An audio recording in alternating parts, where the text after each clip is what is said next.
பெரியோர்களே, சபை நிறைந்த தாய்மார்களே, அருமை தாய்மார்களே, பெரியோர்கள் சபையோர்கள் என்னை பெற்றெடுத்த தாய்மார்களே, தாய்மார்களே, அண்ணாச்சி விசிலடிக்காங்க அண்ணாச்சி, கல்வி கற்ற பெரியவர்களே, பெரியவர்களே, தொழில் படித்த கலைவாணர்களே, கலைவாணர்களே, அருமை சகோதர சகோதரர்களே, சகோதரர்களே,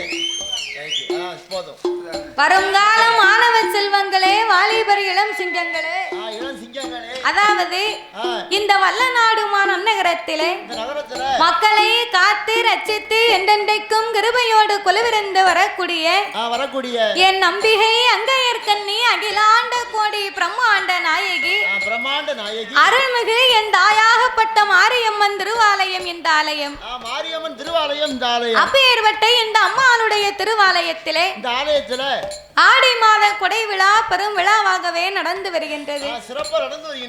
அப்பேற்பட்ட இந்த ஆலயத்தில் 4வது வருடமாக நாமலை அன்போடு இந்த ஆலயத்திற்கே வரவழைத்து உள்ளார்கள்.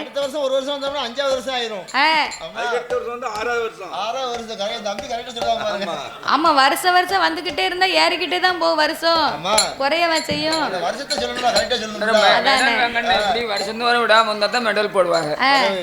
ஆகையினாலே நாமலை வரவழைத்த அனைவர்களுக்கும் நாங்கள் நன்றியை தெரிவித்துக் கொண்டு எந்த ஒரு ஆலயத்திலேயுமே சரி நாமல் முதலாகவே வெள்ளிசை ஒன்று ஆரம்பிக்கிறோம் அப்படின்னா அது எந்த ஒரு கோவிலா இருந்தாலும் என்ன ஒரு தெய்வமாக இருந்தாலும் அந்த ஆலயத்திலே முதலாகவே சாஸ்தாங்கதையை தான் ஆரம்பிக்க வேண்டுமா? ஏன் அவருக்கு மட்டும் முதலாக பாடுகிறோமானால் நாமல் அனைவர்களுமே தாய்க்கும் தந்தைக்கு வந்து பிறந்த சாதாரணப்பட்ட மானிட மனுக்கள். ஆனால் தருமஞான சாஸ்தா அப்படி அல்ல. அரிக்கும் சிவனுக்கும் ஆணுக்கும் அப்பாவுக்கும் பிறந்த பிள்ளை. அப்பேற்பட்ட அரிகர சுதன் தருமஞான சாஸ்தா வந்து பிறந்தாத்தான் அனைத்து தெய்வங்களுமே இந்த ஆலயத்திற்கு வருமா? சாஸ்தா மட்டும் அப்படி பிறக்கலைன்னு வைங்க, சாமிய பூரா அவுட்டர்ல வந்துட்டு அவுட்டர்ல வீட்டுக்கு போயிரும். ஆமா, பைபாஸ் விட்டு பிறகு கீழே இறங்காது, சாஸ்தா பிறந்தாத்தான் சாமி கோயிலுக்குள்ளே வரும். பாத்துக்கோ, சாஸ்தா பிறந்து மேளம் குண குண குண அடிச்சு எப்படி குண குண குண குண அடிக்கணும். குண குண குண அடிச்சுட்டா சஞ்சன் சகுன சஞ்சன் சகுன அடிச்சாதான் சாமி மனமகிழ்ந்து சந்தோஷமா ஆடும். அதானே, அப்படி இருப்பதனாலே சரி இன்றைக்கு குடியழைப்புன்னு சொன்னா என்ன தாத்தா? குடியழைப்புனா என்ன? அந்த அழைப்பு நிப்பாட்டியாச்சு, கோயில் குடியழைப்பு கேட்டேன். அவ குடிய நிப்பாட்டியாச்சு, கோவில் குடியழைப்பு சொல்லுங்க. குடியழைப்புனா அதாவது ஒரு ஆலயத்துல குலதெய்வத்தை கும்பிட்டால் நம்ம குலத்திலே உதித்த மக்கள் அத்தனை பேர், அதாவது மக்கள் எல்லாம் வெளியூர்ல கட்டி கொடுத்துருப்போம். குலத்து மக்கள் வந்து குலதெய்வத்தை வணங்கினால்தான் எல்லாத்துக்குமே அருள் செய்வார. ஆமா, இன்னைக்கு எதுக்கு போய் மருமக்க மருளம் போய் கூட்டு வராங்க? எதுக்கு எதுக்கு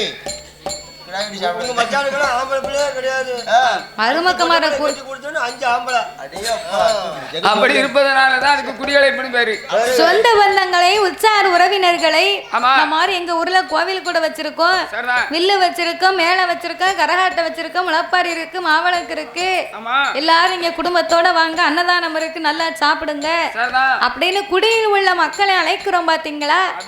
அதுக்கு பேரு தான் குடியழைப்பு. 45 வருஷம் 50 வருஷத்துக்கு முன்னாடி அம்மாவுக்கு கோயில் கொடை போட்டாச்சுன்னா சரி, 10 நாளைக்கு முன்னாடி அக்கா தங்கச்சி வீடு, மாமச்சின வீடு, சித்தப்பா வீடு, பெரியப்பா வீடு அப்படின்னு கொடைக்கு போய் சொல்லிட்டு வருவாங்க. கோயில் கொடை போட்டாச்சு, ஆமா நீங்க 10 நாளைக்கு முன்னாடி வந்துருங்க அப்படின்னு சொல்லிட்டு வருவாங்க. குடும்பம் பூரா 10 நாளைக்கு முன்னாடியே வந்துரும் கோயில் கொடைக்கு. ஆனா இப்போ அப்படியா இருக்கு? இப்போ எப்படி? இப்போ எங்க விருந்தாள் வந்தா பொங்கி போட முடியாதுன்னு வருத்தமா இருக்கு.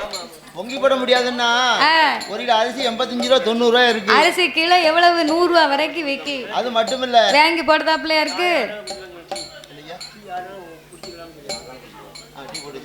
சரி சரி, எல்லாருக்கும் தானே. பக்தர்கள் யாருக்காவது டீ குடிக்கணும் இருந்தா எல்லாரும் டீ இருக்கு குடிச்சுக்கிடலாம். ஆமா, இன்னாரு குடிக்கணும் இன்னாரு குடிக்க கூடாதுன்னு கணக்கு கிடையாது. அதை மீறி சொந்த பந்தத்தை வர சொல்லிட்டு கோயில் கொடைக்கு வந்தோம்னா கோயில் கொடைக்கு வந்த இடத்துல சண்டை இழுத்து சளியத்து இழுத்து குடும்பத்தையும் ரெண்டாக்கிட்டு போயிருவாங்க. இப்ப அப்படி இருக்கு. அதனால இப்ப கொடைக்கு யாரும் சொல்லுது கிடையாது. பிறவே அப்ப ஏற்பட்ட குடியழைப்பு தினத்தை முன்னிட்டு இன்றைக்கு சாஸ்தாவுடைய திருக்கதைகளையே நாங்கள் பாட இருக்கின்றோம். அழகா பாட போறோம்.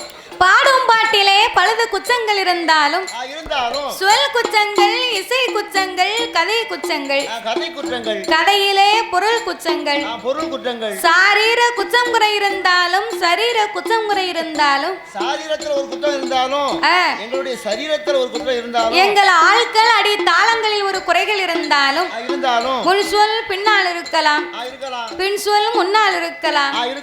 அறிந்து பாடினாலும் அறியாமல் பாடினாலும் தெரிந்து பாடினாலும் எங்களுக்கு தெரியாமல் பாடினாலும் எங்களுக்கு முன்பாகவே இந்த ஆலயத்திற்கும் இந்த ஊருக்கும் இன்னும் வரைக்கு எத்தனையோ பெரிய பெரிய புலவர்கள், பேரறிஞர்கள், கவிஞர்கள் எல்லாம் வந்து பாடி இருக்கலாம்.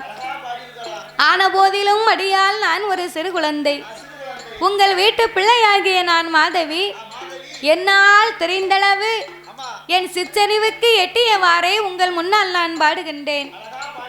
உங்கள் வீட்டு பிள்ளை தவறு செய்தால் படையறு படையன்னு அடிக்கவா? தவறு செஞ்சாத்தானே அடிப்பாங்க, தவறு செய்யலன்னு அடிக்க மாட்டாங்களே. அப்படி ஒருவேளை உங்களுக்கு ஏதாவது கோவம் வந்தா எங்க தாத்தாவை கூட்டு போங்க. ஆமா, அப்புறம் எனக்கு நீ தானே தாத்தா. காலையில கூட்டு போய் நல்லா 10 இட்லியை வாங்கி கொடுத்து வயத்தை நிறைச்சி உங்களுக்கு எவ்வளவு பிளம் இருக்கோ அது வரைக்கும் கருக்கு மட்டையை கொண்டு போட்டு வெளுத்துருங்க. கருக்கு மட்டை அடித்தா தான் ரத்தம் வரும். சாயங்காலம் வீட்டுக்கு அனுப்பும்போது தாத்தாவுக்கு சின்னதாக ஒரு பாட்டில் மட்டும் கொடுத்து அனுப்பிடுங்க. டானிக் பாட்டில் அடித்தது எல்லாத்தையுமே மறந்துடுவார் பிறவே. அப்படி இருப்பதனால உங்கள் வீட்டு பிள்ளையை தவறு செய்தால் அதனை எப்படி வீட்டிற்கு அழைத்து சென்று அன்போடு ஆதரிப்பீர்களோ அதுபோல் எங்கள் 6 பேர்களையுமே ஆதரிக்குமாறு கேட்டுக்கொள்கிறோம். பாடி மதி மான் மழுவோ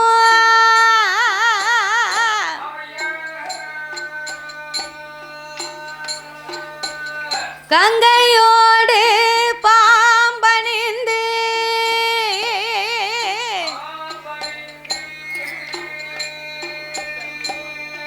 பார்வதியை மனம் புரிந்த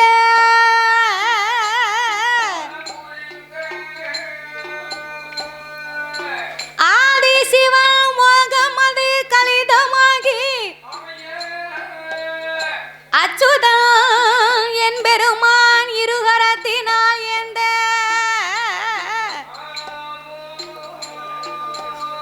சோதி மணி விளக்கு ஒளிர்வு போல் 5 மைந்தர்கள் தோளினில் பூநூல் இளங்க தோன்றி மேதினில் அரிக்கும் சிவனுக்கும் அருகிற புத்திரனாகவே வந்து உதித்த தருமன் ஞான சாஸ்தாங்கதையை பிரித்து சொல்வோம்.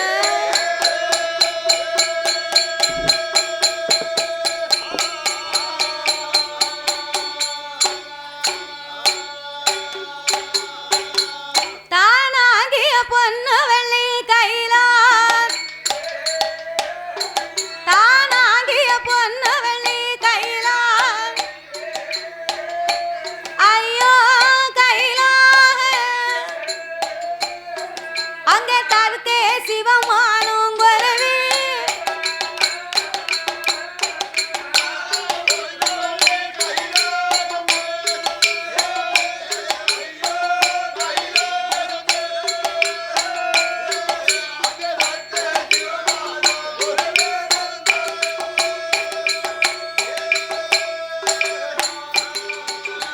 ஆதி வெள்ளி என்னும் கைலாஸ் அங்கே அரனோடு பார்வதியும் கொலுவீர் சாமி இந்திர லோகமெனும் பாட்டேனர் அங்கே இந்திரன் இந்திரனியும் கொலுவீர் சந்திர லோகமெனும் பாட்டேனர் அங்கே சந்திரன் சூரியனும் கொலுவீர் சத்திய லோகமெனும் பிரம்மலோகத்தில் அங்கே சதுர்முகன் சரஸ்வதியும் கொலுவீர் அங்கே வளரும் வைகுண்ட தலமாது வளரும் வைகுண்ட தலமாது மாயோன் பச்சை மலை சுமியும் கொலுவீர் தக தக தக தக தக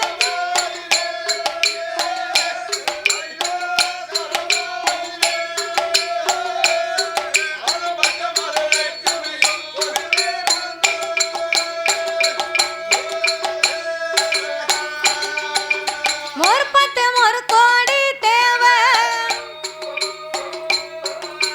48,000 கோடி அங்கே அகத்தியரோடு புலத்தி அழகு கலை கோட்டு மாமூன் அங்கே அமரர் தேவரோடு முனிவர் அஷ்டதுக்கு பாலர்களும் கொலுவீர் யானை மோகத்தந்தி கணபதி என் அப்பன் ஆறு முகத்துடனே வேலவன் சுடர் ஒளி உதனில் நாரதன் சோதி மார்க்கண்டையன் கொலுவீர் அந்த நந்தி படைகளோடு போதேன் நந்தி படைகளோடு போதேன் கையிலையில் 4 லட்சம் கோடி பேப்பர்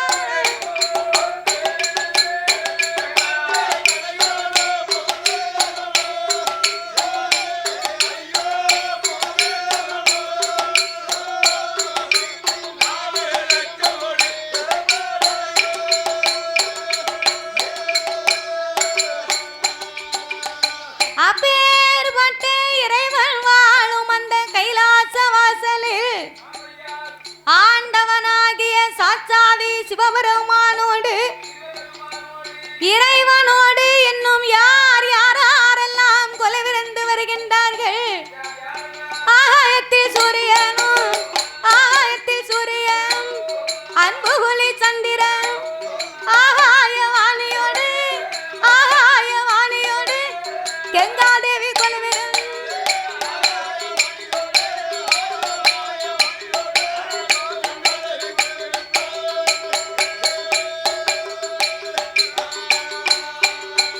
அங்கே கொலுவிருக்கும் நாளை கைலாச வாசலில் கரை கண்ட பகவானை தெய்வலோக ரம்பையில் திருநடனம் ஆடுவான் ரம்பை வருவான் நடனங்கள் ஆடுவான் ஊர்வசியா வருவான் உல்லாசமா பாடுவான் மேனகையா வருவான் மிருதங்கம் போடுவான் சரஸ்வதி வருவான் சரஸ்வதி அம்மா சங்கீதங்கள் பாடுவான்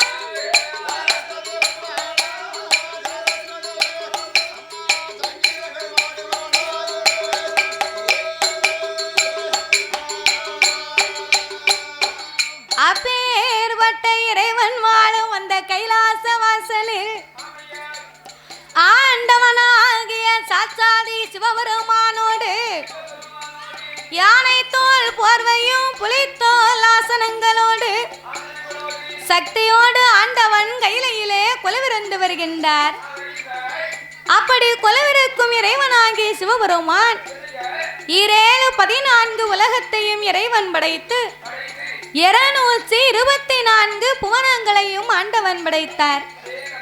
7 சப்தா சாரங்களாகப்பட்ட கடல்களை படைத்து கல்லுக்குள் இருக்கும் தேரையவும் தாயார் கற்பையுக்குள் வாழும் சிசுவையும் முட்டைக்குள் உருவாகும் குஞ்சியவும் ஆண்டவன் படைத்தார்.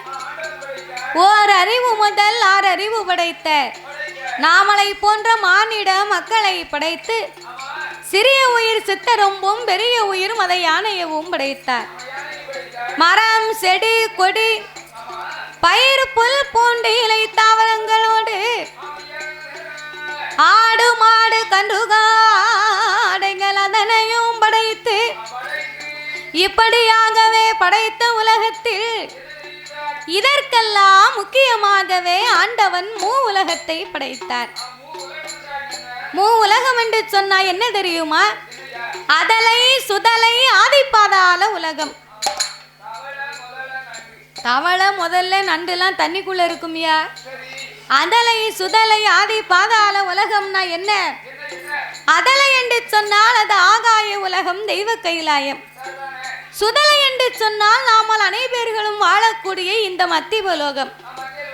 ஆதி பாதாள உலகம் என்று சொன்னால் நாமளுக்கும் கீழே ஒரு உலகம் உள்ளதாம்.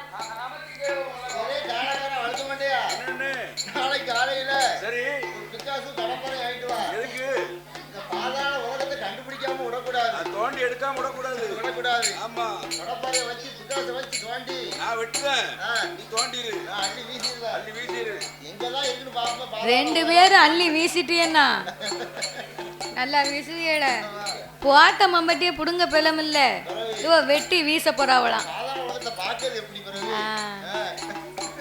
ஏழாதவனுக்கு 7 பொண்டாட்டியான்.